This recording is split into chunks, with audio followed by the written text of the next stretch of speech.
Welcome to Basketball Talk Pro. The other day I had a visit from a young coach that watches this show, and he actually coaches in Thailand, though he is an American former player, and lives in Pittsburgh and drove up to where I am in Cleveland. And he had a number of questions from the show and from reading the book, the Third Element book. So one of the questions he asked me, which was a very good question, he said to me, "How do you coach improvisation?" Well, it's a question that I get asked quite a bit, and so I thought, because it's a question from one of our watchers, I'd like to talk to the whole group about it, but I can't do it in one session. So what I decided to do is make this a three-part series, all showing you how to coach improvisation, or at least how I do it, and I've done it a lot of years. So the three parts, this is the first part, part one.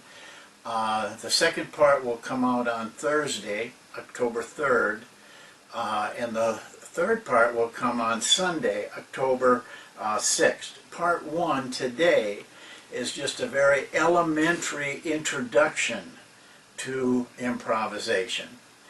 Part two is much more expanded and will include drills. Part three is live video showing coaching with live players, college players, running an offense that they use improvisation. So those three parts over the next week. Now my answer to him, and my answer would be to any of you, is you don't need to teach improvisation. Players do it all the time. People do it all the time. Players, most of their game is spent in making things up. You as a person, you get up every morning, you may have a plan for the day, but I'm quite sure that plan breaks up someplace, and you have to make things up to cover up for that. And my guess is that at the end of the day, when you look, those moments when you made things up are probably your best moments, much better than even what you had planned. So, but in order to have some teamwork, you need to have some type of organization for your players so that they know how to work together. Now, if you look at any NBA game, and I cannot show you those games because of restrictions, but if you look at any NBA game, go back to the final series between Miami and Oklahoma City, and you're going to see innumerable times when things break down and they improvise. But what you're going to see primarily is isolation, post-up, random screen and roll, and some cutting, but a lot of one-man play.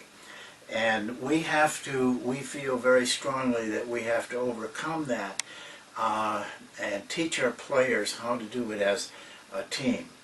Now we have a vehicle that we use for that kind of coaching, and it's a freelance offense. We call our freelance offense the Monk offense. It's a big part of our entire Monk system. But I want to make one point clear. Freelance is different than a motion. Motion, from what I see, most of motion is just a play with a lot of movement. Freelance isn't a play. There is no structure. From the very first pass, our players are making things up. It's a true freelance offense, and that we call Monk. Now, how do we do that? This is our training ground, remember, for players learning how to improvise. How do we do it? Well, we do it with rules. We have a set of simple rules for players to use with each other. Basically, it's in the book. We have 5 major rules, and underneath them some sub-rules. And it amounts to about 18 total. And that may seem like a lot, but you'll see that it isn't really much at all. A lot of it is just common sense when players are playing. But let's start by just putting together this vehicle that we use to train players. Let's just say for one rule, and it is actually a rule that we use in the monk offense, that if you pass, you should cut. Or any time without the ball, after if you made the pass or somebody else, you should cut. That's one rule that we could give our players. I want to point something out. I never give players anything written. They must learn it from me on the floor as we're teaching the offense. So, if we go to this diagram, here's the pass, here's a cut. That's rule number 1. Now, another rule that we have is if you're playing away from the ball, you don't have the ball, you can screen. 5, in this instance, can step out and set a screen for 2. It's not necessary, it's not mandatory, but I'm just showing you as an example. So now we have the second rule, screen for somebody. If you don't want to cut, then screen for somebody. Now that sets up another cut by this man off of the screen.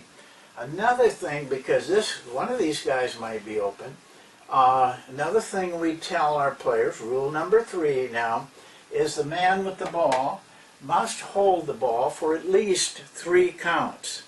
If he doesn't catch and shoot or catch and drive, then we want him to hold the ball because we want him to be able to see these cutters. We don't want him catching the ball and passing. Now, I know it looks good in practice. Looks like you're really accomplishing something, but basically all you're doing is passing. We want a passer that can throw into cutters for a basket, or at least a good shot. Then we have another rule. We had 3 rules now. The other rule we give them is anybody can post up, but if you do post up, you have 3 counts, then you got to get out of there. Otherwise, players love to stand in the post up and wave their hand trying to get the ball, and they'll sit in there forever, and that jams up your offense. So we've given 4 rules: pass and cut, or cut, screen for somebody, cut off the screen.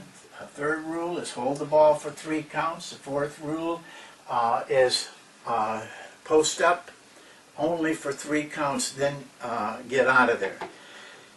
So in teaching this, we give them probably 3 or 4 rules to start with. How do we get the rest of the rules done?